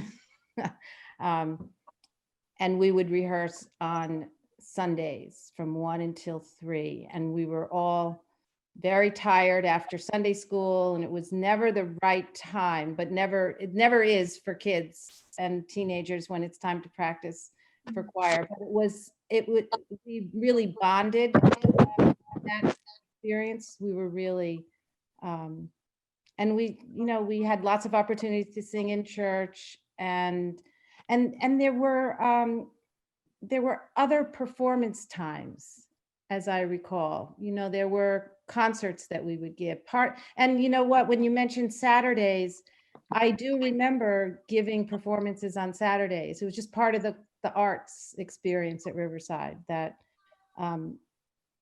the music would be presented in at other option times, other than church. Yeah. Now, if you want to go to our famed bowling alley, we've got some good photos of this. Yeah. We actually have, I'll show it next week because I have to take a photo of it. It's in the archive. We have a bowling pin in the archive from the bowling alley. One. I don't know what happened to all the other ones, but we've got one. So I'll share that next week. But do you want to chat about the bowling alley? Yeah, the bowling alley was part. Yeah, it was part of Friday night youth department. It was one of the many things that we were doing. So being a teenager at Riverside, and every Friday youth department, bustling with kids, and we would sign up for classes, and we could also just kind of move about. So we sort of had a lounge hangout area up on, I think it was on 10, where we'd also have, major discussions. And this was during the 60s, and we were talking a lot. There was a lot of diversity work going on at the time in our group. It was a really progressive and dynamic kinds of conversations, and real conversations that we were having. And I was very aware that I was having these conversations at Riverside, and then I would go home because I lived right outside of the city to my public high school where these conversations were not happening. My life was very different. And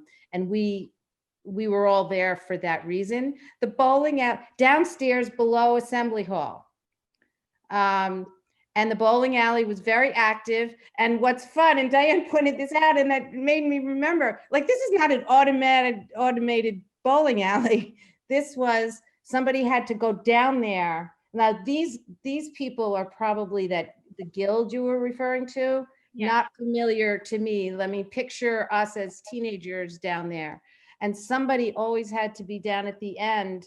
And you'd have to be careful that nobody else was throwing the bowling ball. And then they would collect all the pins, reset them up, and then jump back up and hope that there wasn't an error and send the ball back.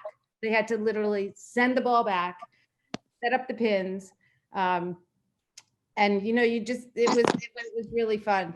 I don't know when it closed. I'm not sure, but it was a part of our life. It was just one of the places to go. Yeah, you said it was below the assembly hall. How did you get to it?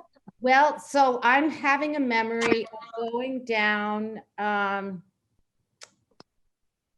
the steps. I want to say, if you know where Vera had her flowers, her floral room, that's where the bowling alley used to be, where Vera had her flower storage room on that level. So there's a level below the assembly hall then? No. John, do you want to go ahead? Am I missing? It's on that level. Oh, okay. The bowling alley is on the very same level as the assembly hall. Okay, right, down When you get off the elevators at the assembly hall level and you make a left, straight ahead is room that was just referred to as Vera's flower room. Okay, that was originally built as a game room. Okay, and it had like billiard tables and other things for teenagers to use. You would pass through that room and make a left, and you would enter the bowling alley. The bowling alley was immediately below Christ Chapel, directly below Christ Chapel, and special sound installation was put in the ceiling in the bowling alley, so the sound of that activity did not go into the chapel above it. Oh, I do remember having conversations like, why did they put the bowling alley under Christ Chapel? The room was the right size. That's it. So in the chat, we've got, was it dismantled or still there, not in use? And then Carol White has said, I recall discussions about refurbishing the bowling alley, but that ceased because the alley was not a standard size and couldn't accommodate standard equipment. John, do you want to make a comment about that? It could not handle automated equipment, okay? And it was closed in the early 80s and converted to storage. Mm-hmm. Yeah. The clothing ministry uses it now for sorting and storing clothing. Right. Yeah. And I think you can Oh, still and see since the then- floors. The floors. After the storage for clothing, I think Raymond and the gift shop are installed there. A temporary floor was built above the bowling alley so that it could be restored and reused at any time. Yeah, Bruce has written, I showed our youth today this picture and they want the bowling back. Now you take them to bowling in Times Square twice a year. Why did it close? So did it close because it just couldn't go automatic? Or do you know, John, or was there another reason why it closed? Bowling became out of fashion, in a word, okay? But now it's come back in fashion. It's back in fashion. They can remove that false floor and they're back in business. Bruce, let's get Michael, Reverend Livingston on the phone and we'll talk about it. We need the bowling alley back, Michael. I just remember how loud it was because it was. Yeah, I mean, it's great. What I think is, in addition to the bowling alley, you know, we have the basketball court. We've got Stone Gym. We've got all of these places for athletics, and really shows, and like what you're describing, like where you did a music on Saturdays, is that Riverside wasn't just for the local community. It wasn't just you go to church on Sunday, you have your your service, and then you leave. It was an ongoing community, and it still is today, which is fantastic that it's continued to be such a thing and so integral in people's lives. So here's our bowling pin guy. I just love this photo. Somebody titled it Bowling Pin Guy. So it's just really, and you can see it's a close-up of this one here. And there was always some conversation about who was going to be that person. Like, how did you get that job? Okay. So while I know we talked about the theater, but I did see in the chat from Caroline. I'm trying to find where you wrote this. Caroline, you were I was a volunteer at the theater from about 2010 to 2013, and the events were well attended by the Harlem community as well as local politicians and celebrities. Didn't we have this for MLK weekend for the past few years? There was it MLK Now in the theater? Caroline, am I remembering that correctly? Or Bruce or somebody and that is a very well attended event. MLK Now is so big, they do it in the nave. It fills up the nave. Okay. Where the theater the last 2 years with worship and MSJ and education, we've done a performance called Turning 15 on the Road to Freedom in the theater. That's the one I was thinking of. Yes, thank you, Bruce.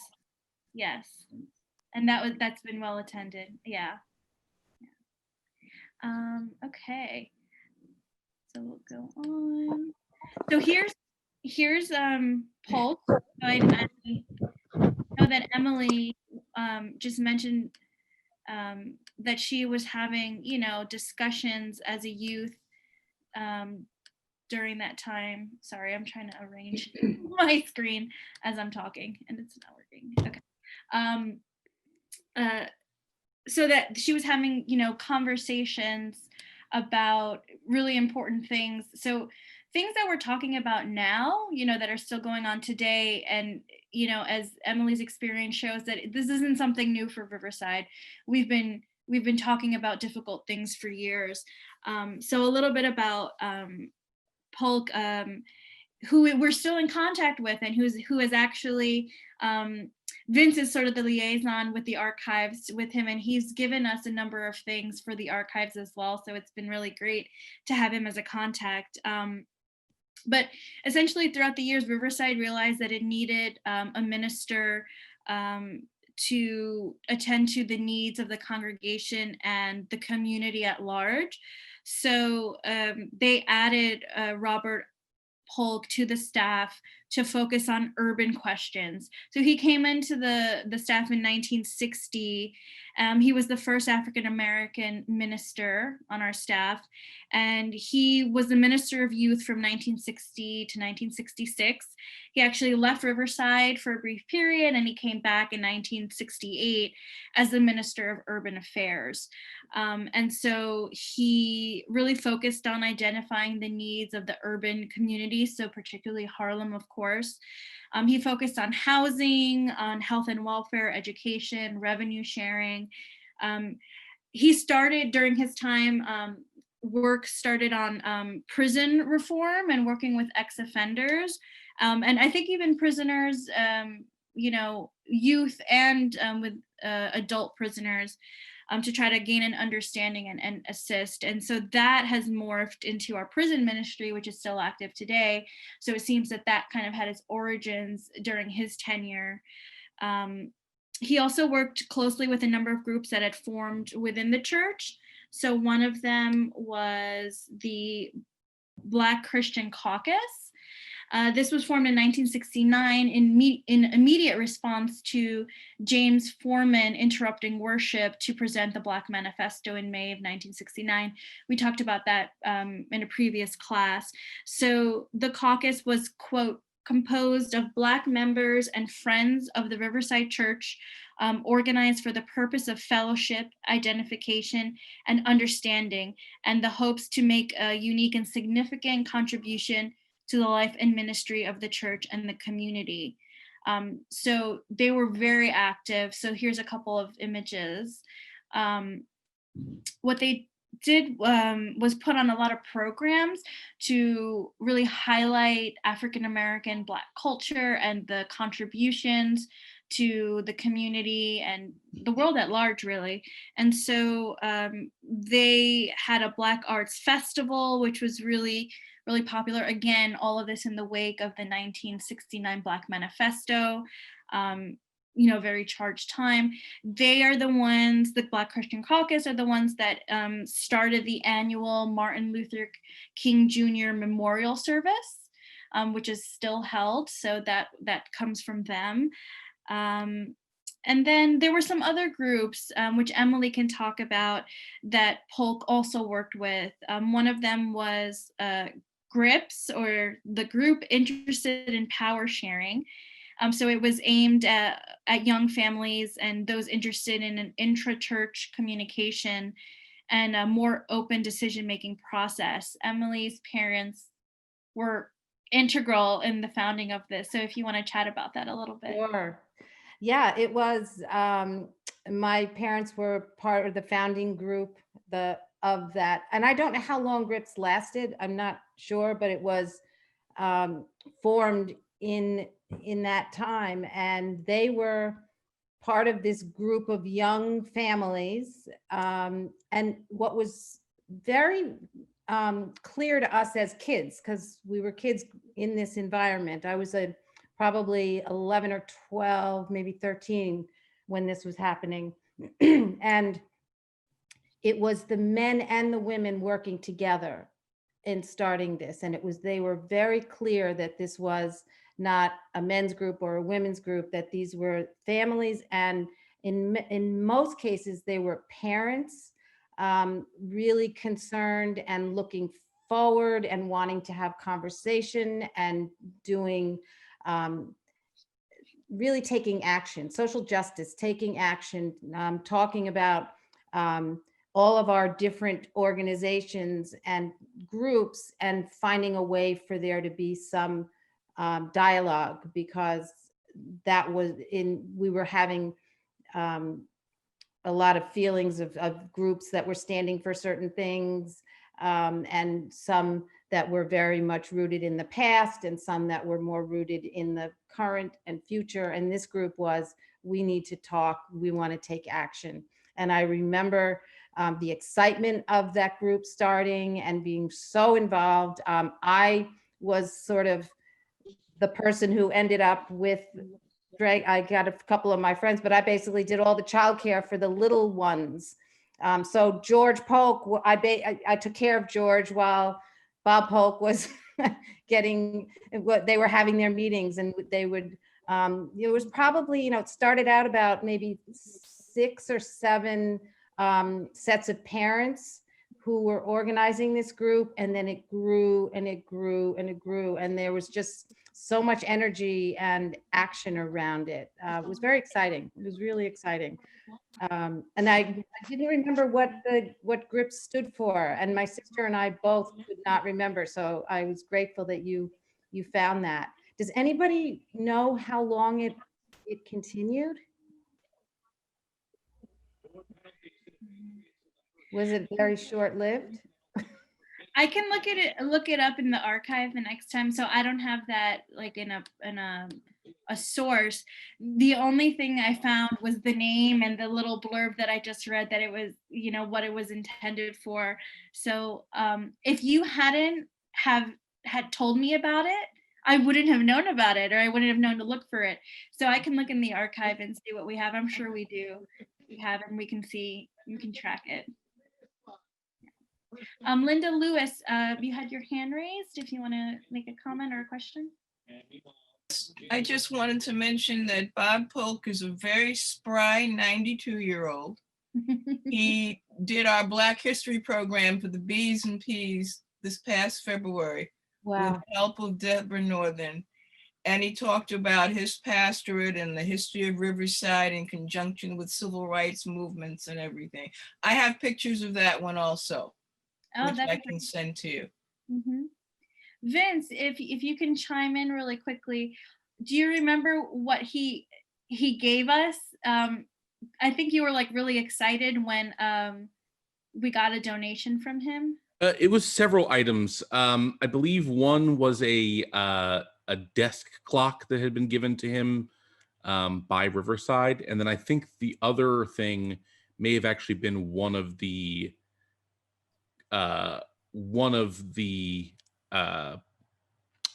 Peabody Awards, which WRVR had received.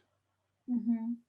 Yeah, so we didn't have that in the We've been in archive. touch with him a bit, and we would definitely, yeah, I think, Diane and I have been talking for, since we started here, that we need to do do some interviews, do some what's the word, Diane? The Oral histories? Oral histories, yes. We need to do some oral histories. So I think definitely Reverend Polk would be high on our list of people that we would want to try to interview soon and get some oral histories taken down. There was an oral history program for a while, I believe, at Riverside. We have quite a few from the 1980s. Mm-hmm. We'd like to start that program up again at some point. Okay, great. I'll just talk very briefly now about the Latino Ministry. So we had, it was known early on as the Hispanic Ministry. It started in 1959 in response to the growing number of Puerto Ricans, the population in Morningside Heights, into Riverside's congregation. In April of that year, the church appointed Luis Flores as a lay leader who organized Spanish language Sunday school and worship service, the first of which took place in May 1959, with Reverend Rafael Cato as minister. In November 1959, Riverside called Reverend Pablo Cato, who you see here in this photo, Raphael's brother, to take charge of the ministry. No, we don't want to see that. I'll tell you that much. Can I ask that we mute, please? I'm getting a little bit of feedback. Thank you. So the services for the Latino Ministry were held in Christ Chapel, and they were held at the same time as the regular Sunday service, which was in the nave, of course. The small congregation of Latinos, they felt that they were not really part of the larger congregation, and they wanted to feel as though they were part of the larger, and so more than just a specific mission group. So they, sorry, my mother just walked in and distracted me. I'm so sorry. So they started to host a large number of events, like Spanish classes, Christmas events, and later they even held flamenco classes. But in October of 1970, the minister, Reverend Cato, resigned. He had tried to secure funding for the ministry, but couldn't do so. He actually refused to attend the annual meeting that year. And then the Hispanic congregants had a massive walkout during that meeting. Riverside hired Reverend Fernando Garcia Castano the following year, but by December of 1971, it was decided to discontinue the group entirely. And so it wasn't until the mid-1980s that a new group called Latinos at Riverside was formed to educate Riversiders about Latino issues and to provide support to the Latinos in the congregation. So not the best history here for the Latinos in the group. It seems like it was a contested time. My mother is Latina, so she's commenting right now. I'm so sorry. So I don't know, Emily, did you ever come across this group? Yes, I absolutely knew about them, and I knew Reverend Cotto for sure. But I was aware of, and I was, as you said it, I'm reminded of, I remember the sense, I think I remember the walkout. That rang a bell.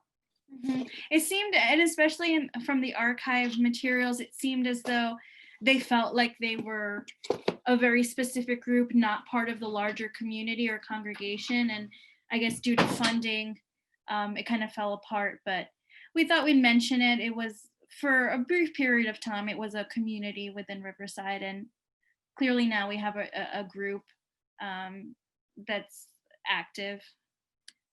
And then finally, I'll just mention one of our most well-known groups, Maranatha, which is still very active today. I think, I'm not sure, I saw Mace on the call before. I'm not sure if he's here anymore, but I know Mace was very involved and is very involved in Maranatha. The ministry's goal, this is from their mission statement, is to foster greater understanding of and promote equality for lesbian, gay, bisexual, transgender, and same gender loving people and their allies. It actually began in March of 1978 under the Education Commission with Dr. Eugene Laubach as the coordinating minister. The purpose was to educate about sexuality and homosexuality, to support those in the community, and to be a social outlet. It was when Dr. Laubach moved into parish life, the group within Riverside structure, Maranatha moved as well. So it went out of the education and moved into a more advocacy and support group. So later with the church reorganization, it finally moved under social justice, where it still is today.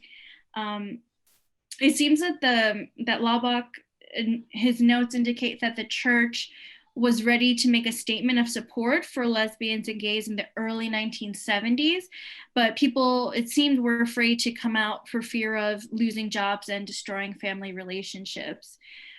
Dr. Ernest Campbell preached a pro-commitment ceremony in 1974. The United Church of Christ Gay Caucus approached Dr. Campbell in 1973 about forming a group at Riverside. He was willing to start it, but it wasn't until late 1976 when Reverend Bill Johnson, the first openly gay ordained person, was a speaker at a conference on sexuality. So that seemed to sort of spark it, because at the conference, Mr. Sam Barrett, a church member at Riverside, asked how many people at the conference would be willing to start such a group at Riverside. And the small group started in May 1978. Sam Barrett went to the Board of Deacons to explain the purpose of the group. At that time, we had a Board of Trustees and Board of Deacons rather than one church council. And the group was approved and was given a small budget. Maranatha means the Lord cometh. And it was an expression of greeting and encouragement among early persecuted Christians. The name of the group at Riverside was changed to Maranatha, Riversiders for lesbian/gay concerns.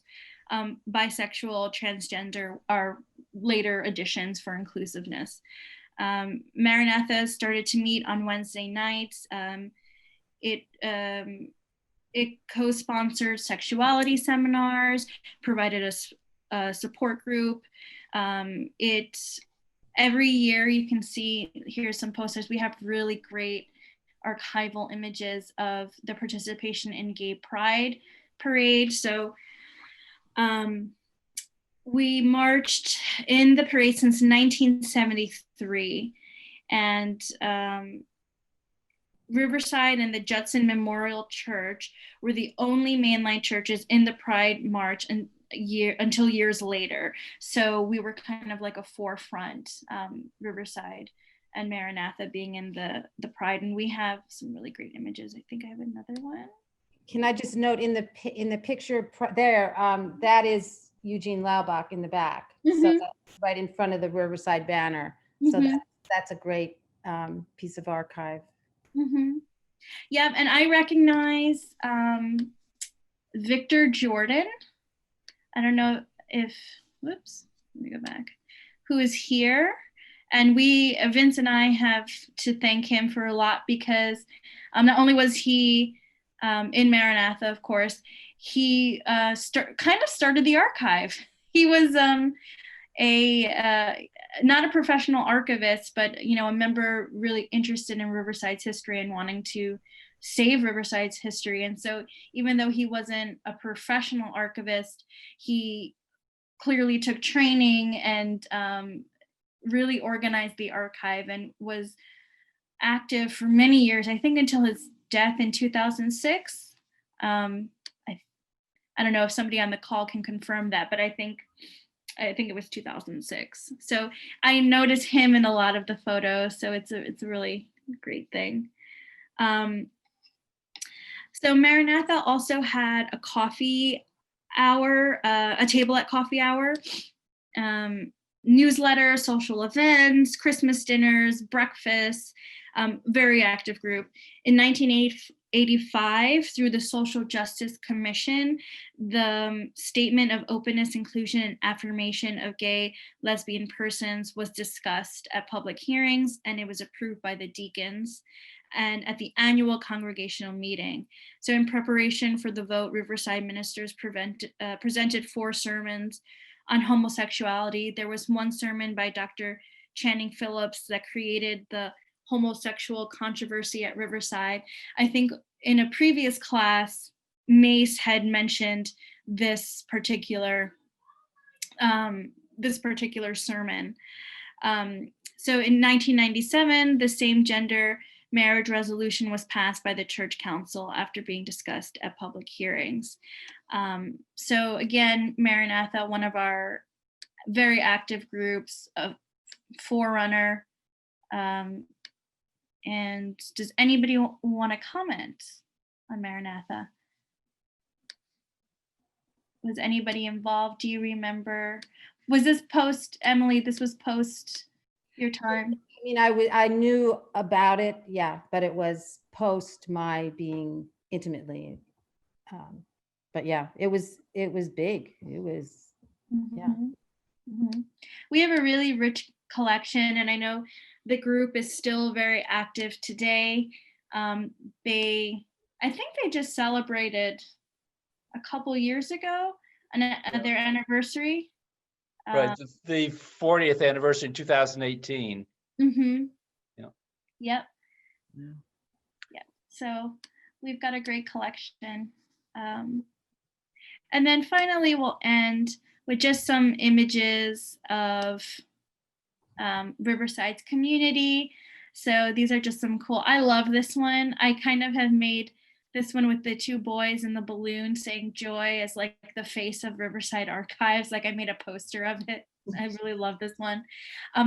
Diane, an interesting thing about that, those are the sons of Hank Manley, who's a current member, an active member. I had this poster up at one archive event, and exactly, somebody came up to me and was like, do you know who these boys are? They're the sons of so and so. So it was really great. Yeah. And then we have just some old photographs of folks coming to worship. And here's one of them leaving worship. And then oh, you found it. I found it. Emily and I talked about this. So Emily, if you want to dive into Cloister Lounge, and this is our old visitor center, because I had asked Emily, did we have a security like back in the day? And she was like, well, Not really. We had a visitors, we had an information desk, basically. And that's, yeah, I mean that, oh my gosh, look at that.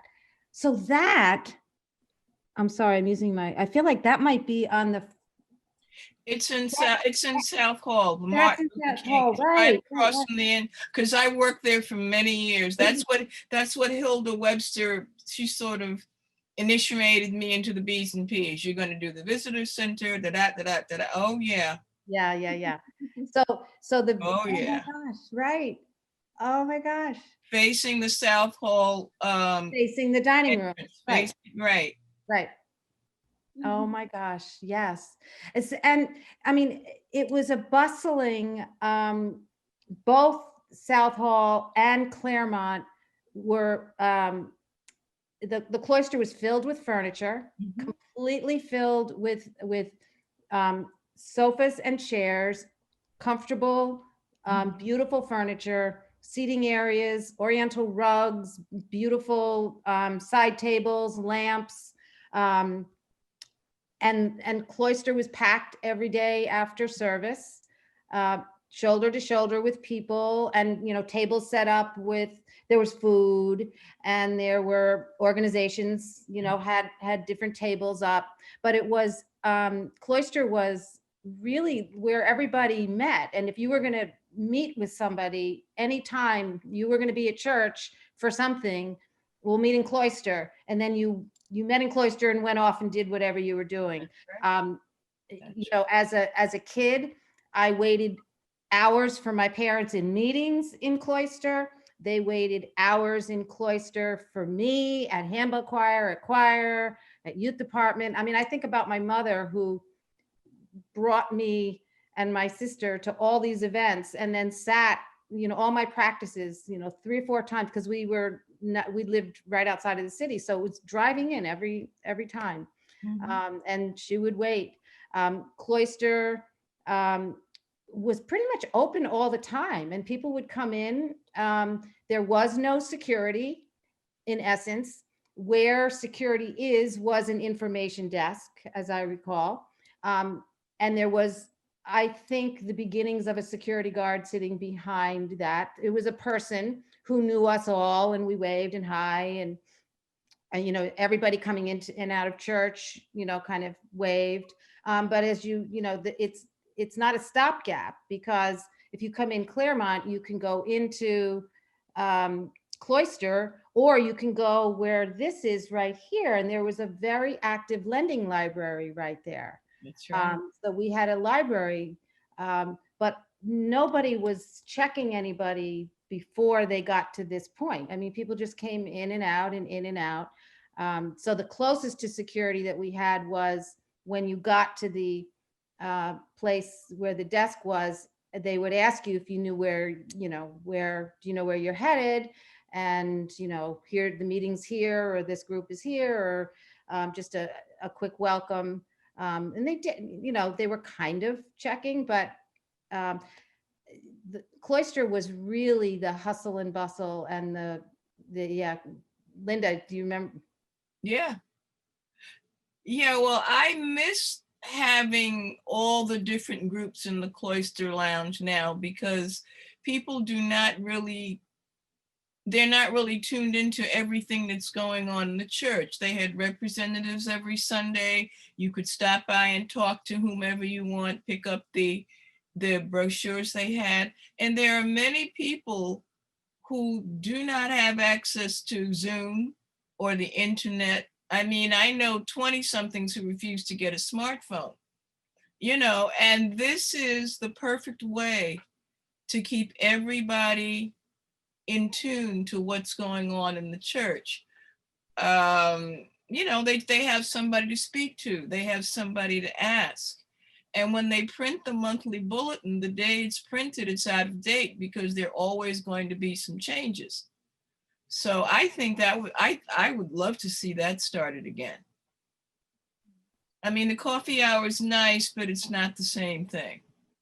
And a couple of other statements I wanted to make. We had other religious groups that held church service in Christ Chapel. One was the Chinese Christian Caucus. Right.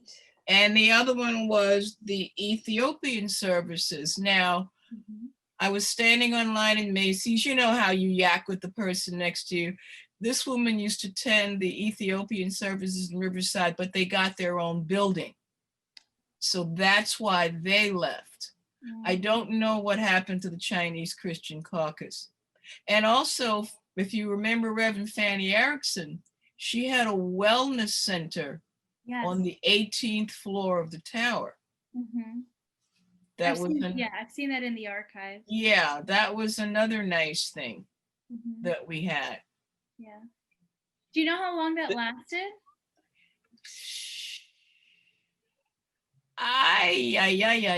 The brain doesn't work as well as it used to. I would say no less than 5 or 6 years. Yeah. I see John with his hand up. Do you agree, John? I think it was about 4 years. About 4 years? Right. Yeah. And going back down to the Cloister Lounge, when I arrived at Riverside in 1970, the Cloister Lounge looked like a fancy hotel lobby. Yes, it did. Or a first-class lounge at an airport, minus the food. Okay. Yeah. And going one floor up to South Hall lobby, where you saw the sign that says Visitor Center, and they had all these tables arranged with storage and so forth for displaying merchandise. That photograph was taken on Sunday morning, okay, right after Sunday worship, because the narthex was very crowded after worship, and there was no room for this in the narthex. But at 1 o'clock, the staff would come and move all of this into the narthex, where it would be for the entire week, with the Riverside staff members sitting there selling whatever people wanted to buy Monday through Friday whenever the church was open. Right, because the B's and P's used to man the visitor center when it was in South Hall lobby. Only on Sunday morning until 1 o'clock, and then at 1 o'clock it never finished church service and sing that favorite hymn, because we'd have to rush out and set up before everybody came out. Right, but then at 1 o'clock that went back into the narthex and remained for the next week until 8 o'clock on Sunday morning. Diane, another piece of information, the Chinese church still meets in, let me see, what's the chapel? The Chapel of the Cross. Oh, it does. Okay. Okay. Yep. Okay. Thank you, Brad. Yeah. Yeah, they're meeting on the 3rd floor of MLK. They've gone back to meeting. Even I saw them in the building last week. Okay. Oh, great. Okay. We have a couple of notes in the chat. Karen, when did the Latino Ministry start? Sorry, I missed it. It started in 1959 and it ended in 1971. 1971 is when it was officially disbanded. So 1959 was the start. Doug Miller, I remember having early Sunday morning prayer group meetings with Fanny. We have a lot of her records that we haven't yet gone through in the archive, but it seems like she was integral to the community. Yeah, and she was also our liaison to B's and our church liaison to B's and P's, like Lynn Harper is now. And she's doing very well. She's upstate with her children. So I'm in regular contact with Fanny. Oh, nice. She's another person that we should get in contact with and do an oral history. Yeah, and unfortunately, here's just another shatter of the library. John Bennett, oh my gosh, yes. What's unfortunate is now it's a storage area, so it's not used as a library. I think a lot of the books were dispersed and brought to the archives, and it's storage. But maybe one day it'll be something cool like a lending library. And then we'll end on the carillon. So before I let Emily take it away, to my knowledge, it has been closed since 9/11. And this is what I've heard from our staff. So who has been here for a while. Because of 9/11, it closed. And then even though there was a period afterwards where a lot of buildings were opening their higher stories, we chose not to. But we briefly opened it last winter for tours, to sort of revamp the tourism with and open up the beautiful space. So there was like some renovations done. Our communications team or marketing, Brian Simpson and Rich Glassy of operations, worked really hard to get it open. And then of course we got it open, and then COVID happened. So hopefully we'll have it open for tours when we're back in the building. But it seems that Emily has said that it was always a pre 9/11, if you want to delve into that, which is fascinating. Yeah, I mean, my memories are sort of threefold. One was growing up and being part of church school, and we would regularly go on field trips up to the Carillon. Like we would be taken up to tour the Carillon. And then after services, there was always one of the usher, I guess it was an usher. I guess it was one of the usher jobs, hosting tours of going up into the bell tower. And people could go up, and it was noted in the program if you wanted to go and get a tour, you could just go up and get a tour. But then the other fun part was, as I mentioned, I mean, we really knew every nook and cranny of the building, and we didn't wait for the usher to let us go upstairs. We would just run upstairs, and we'd go up to the Carillon and climb in the bell tower. And I mean, between climbing in the bell tower and going out on the turrets outside, none of which, of course, the insurance of, oh my gosh, how could we ever even consider that now? But we felt, we knew we were kind of sneaking up there, like you kind of weren't supposed to go up there, but the doors, and there were times it was locked. I mean, it was times it was locked, but kind of if you got up there and you were going up there after church and the usher wasn't there and we were waiting for choir practice and killing time, you could just run up and go take a climb. And the fun of it was also just that it was the bell tower and climbing up, because it's, there are bells all the way. It's not just like one bell. So you kind of had this sense, and you didn't go all the way up all the time, but just fascinating. So fun memories. Caroline has written in the chat, yes, I remember a class trip to the Carillon, and my school was in Queens. Wow. Yeah. Where in Queens? Rona. Okay, cool. Yeah. I'm from Queens, so I have to ask. Yeah, and then when they started selling tickets to the Carillon, the B's and P's manned that table also. Ah. We were all over the place. Has everyone here been up there at least once? John, I see yes. I see a lot of head shake. Yeah, good. It's really amazing. The first time that I went up, I saw the I saw the falcons that are up there. Oh yeah. They're amazing. Yeah.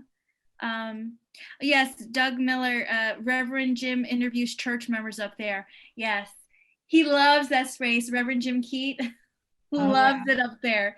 He has some really great ideas of like what that space could be used for. Like he's a dreamer in a really good way and creatively thinking of uses of the space. Yeah. I know Roger Clark of New York One did a whole segment on it when it first reopened. Yes, and he interviewed Raymond. Mm-hmm. Yep. Mm-hmm. Great. John, do you want to go ahead? For years on Valentine's Day, press coverage in New York often hit the Carillon as one of the most romantic places in the city of New York. Wow. For years, the Carillon was open not just on Sunday after services, but during the week. And selling tickets to the Carillon was a big source of revenue for the visitor center during the 70s and the 80s. And the B's and P's, of course, took over on Sunday mornings, okay? But during the week, the visitor center handled that. And because I was an unpaid consultant to the visitor center, I was one of those who was pressuring the church to open up the Carillon again after 9/11, okay? But the fact of the matter was, the insurance, Riverside's insurance companies got involved, and they said that this was a huge liability because that staircase up there is very narrow. You could not even get a stretcher up there. The bells go on for 5 stories. Above that, you had the walkway around the top of the building. They said this was a nightmare, and the church should be sued over and over again for people falling on that stairway. And it was just never reopened to the public after 9/11. And there's been some attempt to open it recently, but there always have to be disclaimers and so forth because we live in a different world now. Okay, and certainly when the building was built, the fact that they put a walkway around the top of the Carillon so you could walk around and see the view of the city meant it was obviously built for people to come up and visit it. Okay, but that hasn't happened recently, and I don't think it'll ever be open again, considering the state of the insurance industry these days. Of course, the ushers are very flippant, and they said, why don't they just put in an escalator? You know, the ushers.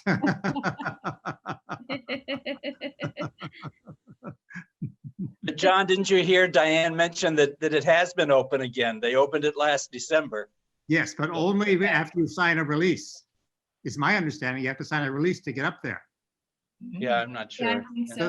So if you fall on the stairway, you cannot. If you fall on the stairway, you can't sue Riverside. Sure, you can sue, but whether you win or not. All right, everybody. I'm getting a message that we have another class that will be beginning soon. So let's see. Yep. So let's end it here. Thank you, Emily and Linda, for officially participating, and thank you everyone for your comments and your questions. If we didn't get to everything, we can talk a little bit next week about anything we didn't get to or any other questions or comments.